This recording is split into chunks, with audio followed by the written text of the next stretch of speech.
నమస్తే welcome to జిల్లా news ముందుగా హెడ్లైన్స్ చూద్దాం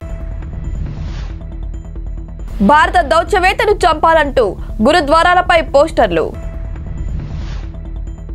నటుడు సిద్ధార్థకు ప్రకాష్ రాజ్ క్షమాపణలు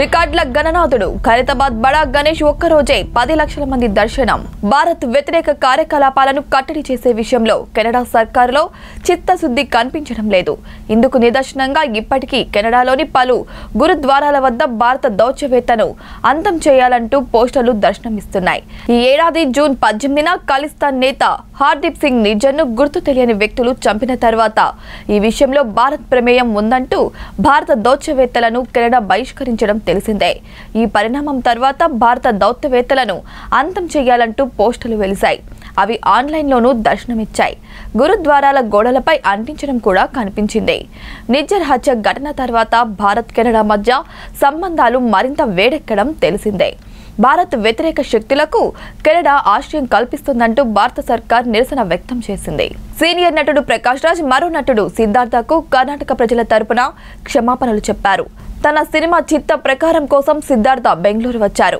మీడియా సమావేశంలో ఆయన మాట్లాడడం ప్రారంభించడానికి ముందు కన్నడ అనుకూల సంస్థల సభ్యులు ఆటంకం కలిగించారు ఈ కార్యక్రమాన్ని నిలిపివేయాలని డిమాండ్ చేశారు ఆందోళన కొనసాగుతున్నా సరే సిద్ధార్థం మాట్లాడడం కొనసాగించడం ప్రారంభించారు తన కావేరీ ఉద్యమానికి మద్దతు తెలపాలని నిరసనకారులు సిద్ధార్థను డిమాండ్ చేయడంతో పరిస్థితి మరింత ఉధృతంగా మారింది దీంతో సిద్ధార్థ చేతులు జోడించి అభిమానులకు ధన్యవాదాలు చెబుతూ కార్యక్రమం నుంచి వెళ్లిపోయారు ఈ ఘటనపై స్పందించిన ప్రకాష్ రాజ్ ఎక్స్ ద్వారా సిద్ధార్థకు క్షమాపణలు తెలియజెప్పారు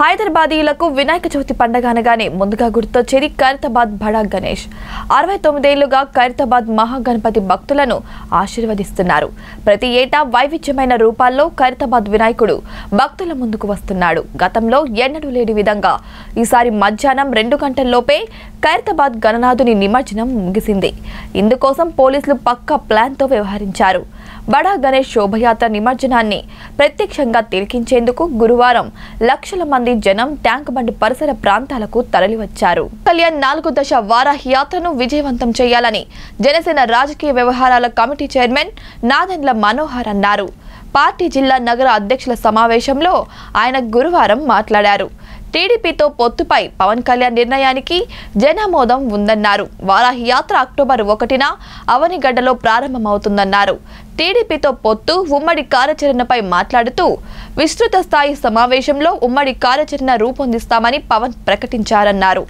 అయితే ఇరువురు అధినేతలు కలిసి చర్చించుకునే అవకాశం రాలేదన్నారు అందుకే ఉమ్మడి కార్యాచరణ సాధ్యం కాలేదన్నారు టీడీపీ చేస్తున్న ఆందోళనలు జనసేన మద్దతు విషయంలో ఎలా ముందుకు వెళ్లాలో నాయకులకు వివరించారు టీడీపీ నాయకులతో ఎక్కడ పొరపచ్చలు రాకుండా సమన్వయంతో సానుకూల దృక్పథంతో సంప్రదింపుల ద్వారా ఉమ్మడి కార్యక్రమాలు నిర్వహించాలన్నారు ఉమ్మడి ఆందోళన కార్యక్రమాలతో ముందుకు సాగుతూనే ఎప్పటిలాగే స్థానిక ప్రజా సమస్యల పరిష్కారానికి కృషి చేయాలని సూచించారు కాగా టీడీపీతో పొత్తుపై పవన్ కళ్యాణ్ తీసుకున్న నిర్ణయాన్ని జిల్లా నగర అధ్యక్షులు ఏకగ్రీవ ఆమోదిస్తూ తీర్మానం చేశారు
ముస్లిం పెద్దల ఆధ్వర్యంలో ఏర్పాటు చేసిన మిలాద్ ఉన్ నబీ వేడుకల్లో కలెక్టర్ డాక్టర్ జి సృజన గురువారం పాల్గొన్నారు. మహమ్మద్ ప్రవక్త మార్గంలో ప్రతి ఒక్కరూ పయనించాలని, పేదలకు తమ వంతు సాయం అందించాలని ఆమె కోరారు. SP Krishnakant, MP Sanjeev Kumar, MLA Hafeez Khan, mayor Ramaiah, DCCB chairman Vijay Manohari, మాజీ ఎంపీ బుట్ట రేణుక, మాజీ ఎమ్మెల్యే మోహన్ రెడ్డి, ముస్లిం సోదరులు పాల్గొన్నారు.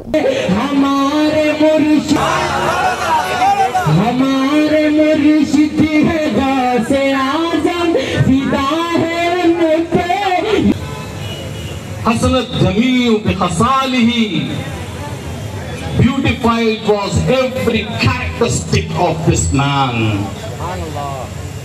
Sallallahu alayhi. Let us send blessings to him and his family. Ladies and gentlemen, the name, Shakespeare very famously said, what is in a name? Call a rose by any other name, it will smell as sweet. But here the name is more prominent. Here the name is more important.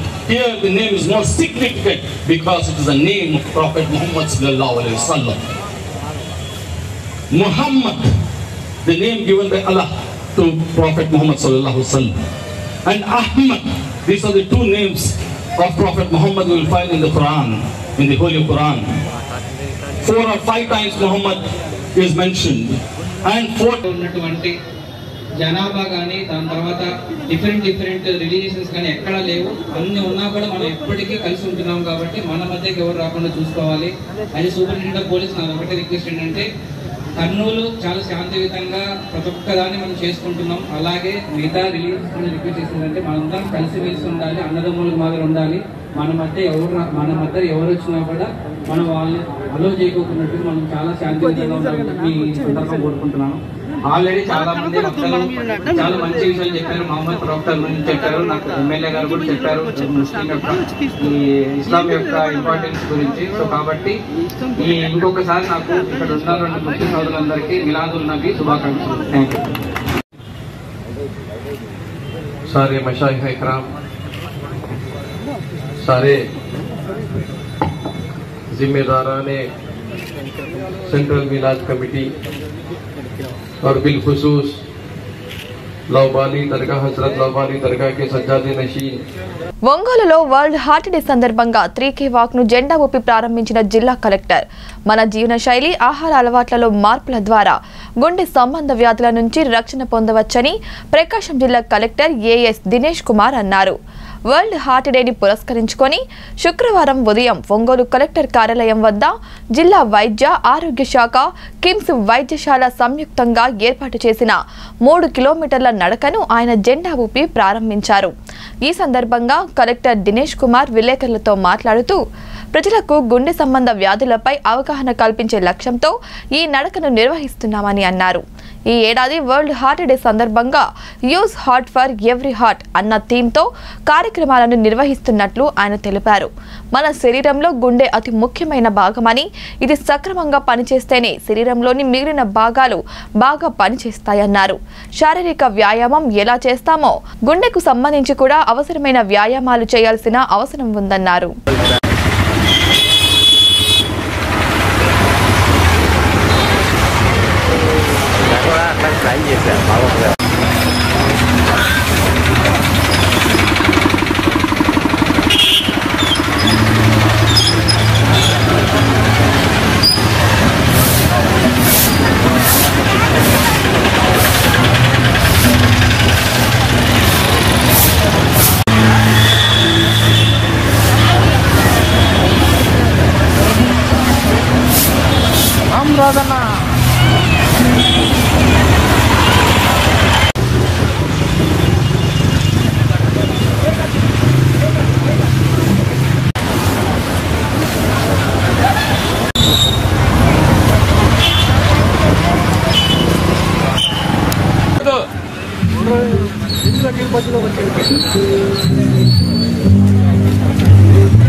demonstration exceptional skills and has truly made a difference. He is none other than our beloved IAS. She is ably guiding.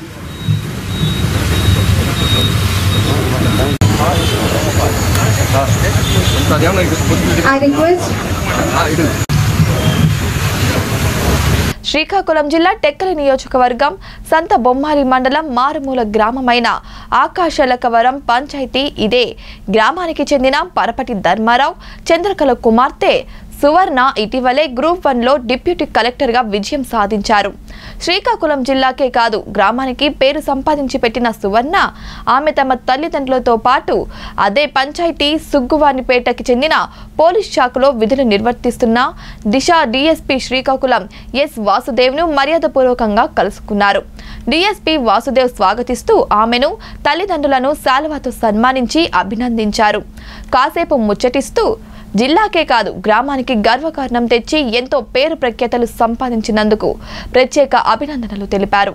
ప్రజలకు మంచి సేవలు అందించి ప్రజలు అభినందనలు పొందాలని DSP Vasudev కొనియాడారు. ఈ కార్యక్రమంలో ఎస్ఐ చంద్రకళతో పాటు పోలీస్ సిబ్బంది పాల్గొన్నారు.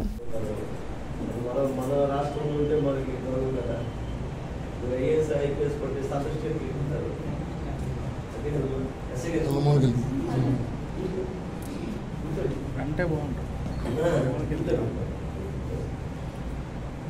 మీరు ఐఏఎస్ ఐపీఎస్ కొట్టే సర్టిఫికేట్ తీసుకుంటారు మనకి అక్కడ మనకి రికగ్నైజేషన్ ఉంది కదా ముందు ప్లస్ మన స్టేట్కి మనం సర్వీస్ చేయాలి. అంటే మన స్టేట్ ఐఏఎస్ ఐపీఎస్ కూడా మన స్టేట్ వస్తుంది కానీ మంచి టాప్ ర్యాంక్స్ వస్తే మన స్టేట్కి వస్తుంది. గవర్నమెంట్కి స్ఫూర్తి కోరుతుంటే మరి మన స్టేట్కి అనుకుంటూ తీసుకెళ్ళి చదవతాను. ఎందుకంటే మీరు ఇక్కడికి వచ్చి 1 year 1 year మీరు అసలు సెలవు లేదు అమ్మా. ఎవరు ఆఫీసులు సెలవు ఉంటూ మనం రాసేదా తెలుసు ఉంటూ మళ్ళీ గుర్తు కలెక్ట్ పట్ల అంటే ఎస్ఎంఎస్ కాదు పూర్తి పట్టుదల ఇంత మాకే ఆశ్చర్యంగా ఉంది. 1 year ముందు ఏవో వచ్చి 1 year తర్వాత గుర్తు కలెక్టర్ వచ్చి మళ్ళీ ఇంకో 1 year ఐఏఎస్ ఐపీఎస్ మాకైతే చాలా గర్వంగా ఉంది, చాలా ఆనందంగా ఉందన్నమాట. ఎందుకంటే ఎక్కడో ఉన్న పట్టణం మీద మనపూర్ నుంచి పట్టణం సాధించడం అది స్టేట్లో ఉన్నటువంటి ఉన్నతమైనటువంటి స్థానం. అది చాలా పట్టుదల తీసి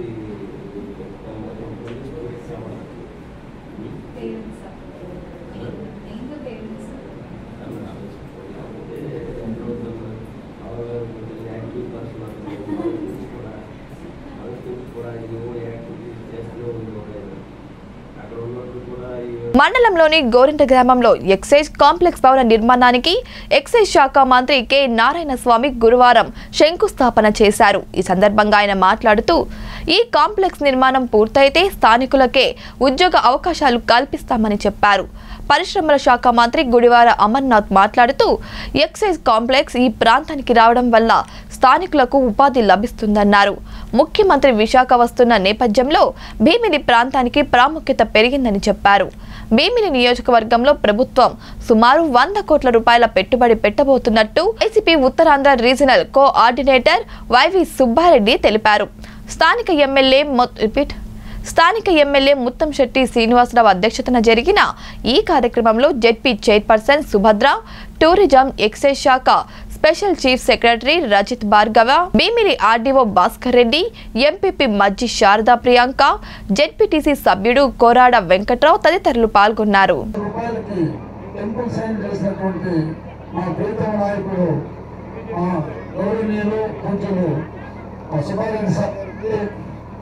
అదేవిధంగా మీకు అందరికీ తెలుసు, జగన్మోహన్ రెడ్డి ఎవరిని సెలెక్ట్ చేసుకున్నా యువకుల్ని ఎక్కువగా సెలెక్ట్ చేసుకుంటారు. మీరు అడగచ్చు, మీకు ఏజ్ ఎక్కువైంది కదా నిన్న ఎంత సెలెక్ట్ చేశారని క్వశ్చన్ వేస్తారేమో. మీరు ఎందుకు మాట్లాడుతున్నానంటే అమర్నాథ్ అనే మనకి ఇప్పుడు పరిశ్రమ శాఖ మంత్రి గారు జగనానికి అత్యంత ప్రీతిపాత్రుడు. నిజంగా ఆయన ఏ లగ్నంలో ఈ శాఖని తీసుకున్నారో కానీ వారు ఆధ్వర్యంలో అన్ని రకాల ఎంఓఎం ఏ విధంగా జరిగింది. ఈ వైజాగ్ అంటేనే జగన్మోహన్ రెడ్డి గారికి ఇది ప్రపంచ పదంలో ఒకటిగా తీర్చిదిద్దాలని, దీనికి పురాతన చరిత్ర ఉందని, ఇక్కడ క్యాపిటల్ తీసుకొని రావాలనే ఒక దృక్పథంతో ఇక్కడనే అన్ని పరిశ్రమలు రావాలనే ఒక ఆలోచనతో మన జననేత జగన్మోహన్ రెడ్డి గారి ఆశయాల్ని తూచా తప్పగా పాటిస్తూ అన్ని రకాలుగా నాకు కూడా తోడ్పడుతూ మా నియోజకవర్గాన్ని కూడా ఇంకా రామాయపట్నం పోర్టు పనులు వేగంగా జరుగుతున్నాయని, పోర్టు పనుల ప్రగతి చాలా బాగుందని రాష్ట్ర పరిశ్రమలు వాణిజ్య శాఖ కార్యదర్శి యువరాజ్ అన్నారు. గురువారం ఆయన రామాయపట్నం పోర్టు ప్రగతిని జిల్లా కలెక్టర్తో కలిసి సమీక్ష చేశారు. పోర్టులో జరుగుతున్న మొదటి బెర్త్ నిర్మాణ పనులను పరిశీలించారు. మొదటి ఓడపోర్టులో రావడానికి బెర్త్ నిర్మాణంతో పాటు అన్ని మౌలిక సదుపాయాలు డిసెంబర్ నాటికి పూర్తి చేయాలని సూచించారు.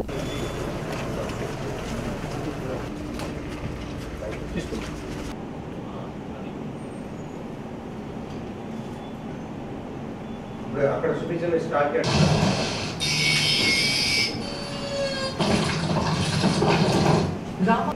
Red flies road approach road మనం వచ్చింది చెయ్యి రోడ్ ఇది రోడ్ సార్ ఇది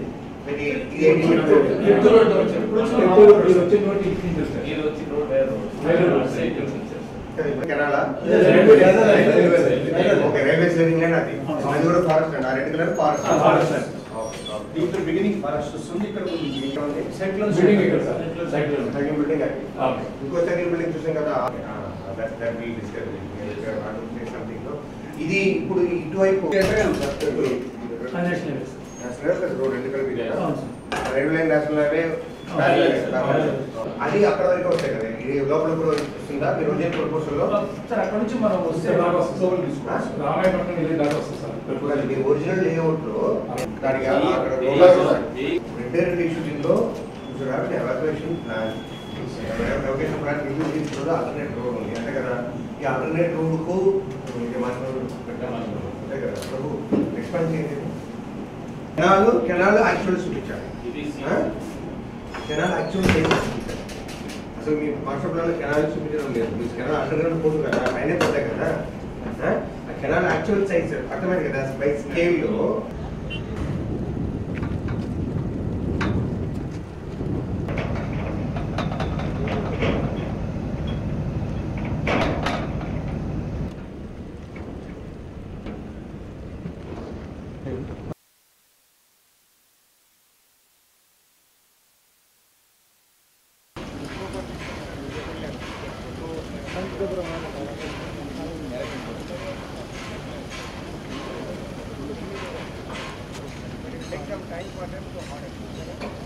విశాఖ శ్రీ శారదా పీఠాధిపతులు స్వరూపానందేంద్ర స్వాత్మానందేంద్ర సరస్వతి స్వాములు చేపట్టిన చతుర్మాస్య దీక్ష శుక్రవారం ముగిసింది. రిషికేశ్ వేదికగా జూలై 3వ తేదీన దీక్షకు శ్రీకారం చుట్టారు. అక్కడ తెల్లవారుజామున గంగా తీరంలో వపన సంస్కారం అనంతరం స్నానమాచరించారు. గంగమ్మ తల్లికి పూజలు చేసిన తర్వాత విశాఖ శారదాపీఠ రిషికేశ్ ఆశ్రమంలో దీక్షను విరమించారు. ఈ సందర్భంగా భగవద్గీతను కొద్దిసేపు పారాయణ చేశారు. అనంతరం వీరభద్ర మందిరాన్ని దర్శించి విశేష అభిషేకం నిర్వహించారు. చతుర్మాస్య దీక్ష ముగించడంతో పీఠాధిపతులు స్వరూపానందేంద్ర సరస్వతి స్వామి శనివారం సాయంత్రానికి విశాఖ చేరుకుంటారు. విశాఖ శారదా పీఠాధిపతులు తమ చతుర్మాస్య దీక్షను ఏటా రిషికేశ్ వేదికగా చేపట్టడం ఆనవాయితీగా పాటిస్తున్నారు. దీక్ష సమయంలో లోక కళ్యాణార్థం విశేష పూజలు, వైదిక కార్యక్రమాలు చేపడుతున్నారు.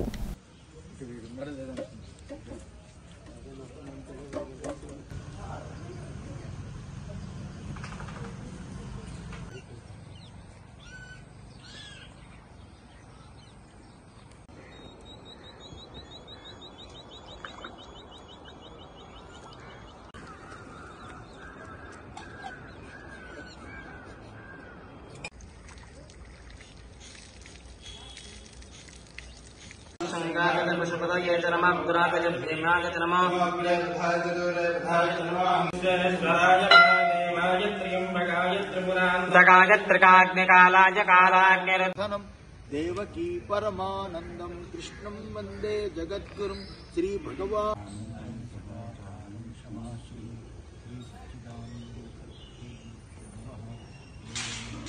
సైకో జగన్ ప్రభుత్వానికి రోజులు దగ్గర పడ్డాయని టీడీపీ పార్లమెంటు మహిళా అధ్యక్షురాలు సుంకర పావని పేర్కొన్నారు.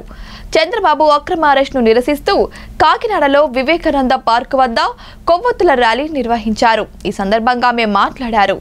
అవినీతి పరులు దర్జాగా బయట తిరుగుతుంటే నీతిమంతులు జైల్లో ఉన్నారని, వైసీపీ అధికారంలోకి వచ్చినప్పటి నుంచి ప్రజలకు రక్షణ లేదన్నారు. ఈ ప్రభుత్వం పోలీసులను అడ్డం పెట్టుకొని రాజ్యం మేలుతుందని, ఈ ప్రభుత్వానికి నూకలు చెల్లే రోజులు త్వరలోనే ఉన్నాయన్నారు. ఈ కార్యక్రమంలో తెలుగు మహిళలు పాల్గొన్నారు.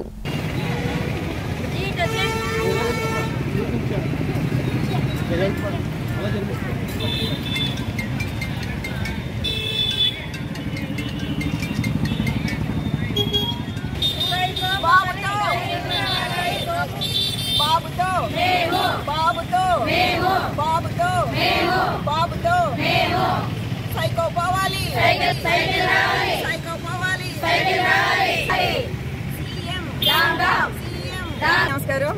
ఏదైతే స్కిల్ డెవలప్మెంట్ కేసులో చంద్రబాబు నాయుడు గారిని అరెస్ట్ చేసి దాదాపుగా ఈ రోజుకి 20 రోజులు కావస్తూ ఉంది.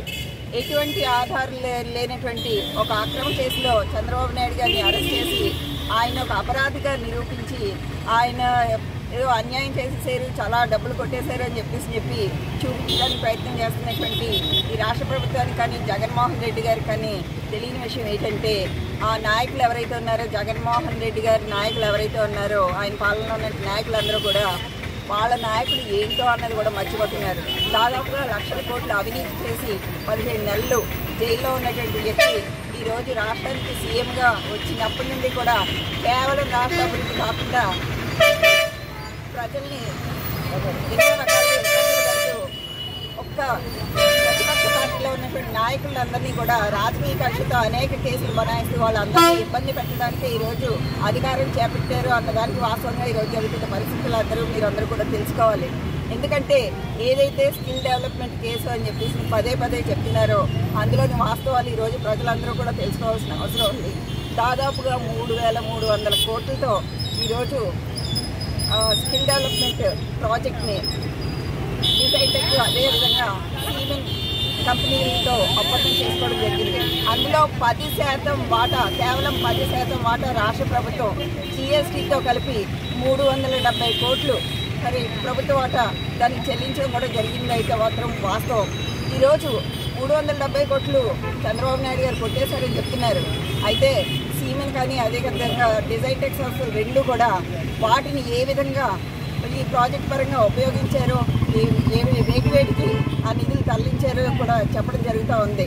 ఇవన్నీ కూడా హైకోర్టు కూడా నమ్మి వాటి పరంగా ఎక్కడ కూడా ఏది అవినీతి జరగలేదని చెప్పేసి చెప్తున్న వాస్తవాలు మనం చూస్తూ ఉన్నాం. అదేవిధంగా చూసుకున్నట్టయితే జగన్మోహన్ రెడ్డి ప్రభుత్వమే గతంలో ఒక నివేదిక కూడా విడుదల చేయడం మనం అందరం కూడా ఇది ఏదైతే స్కిల్ డెవలప్మెంట్ ప్రాజెక్టులో ఎటువంటి అవినీతి జరగలేదు అని చెప్పి అభినందిస్తూ ఒక నివేదిక కూడా విడుదల చేయడం వాస్తవం. ఇన్ని వాస్తవాలు కళ్ళకి ఎదురుకుండా కనబడతా ఉంటే కేవలం అవినీతి జరిగిపోయింది అని చెప్పి కేవలం రాజకీయ కక్షతో చంద్రబాబు నాయుడు గారిని అరెస్ట్ చేసి జైల్లో పెట్టడం అన్నదైతే మాత్రం ఈ రాష్ట్ర ప్రజలు చేస్తున్న దురదృష్టం అని చెప్పేసి కూడా తెలియజేసుకుంటా ఉన్నాం. ఏదైతే చంద్రబాబు నాయుడు గారిని అరెస్ట్ చేసామని చెప్తున్నారు కానీ ప్రజలందరూ కూడా గమనించండి, చంద్రబాబు నాయుడు గారిని కాదు అరెస్ట్ చేస్తా, ఆంధ్ర రాష్ట్ర అభివృద్ధిని అరెస్ట్ చేసి లోపల పెట్టారని చెప్పేసి కూడా తెలియజేసుకుంటా ఉన్నాను. ఎందుకంటే ఈ జగన్మోహన్ రెడ్డి పాలన.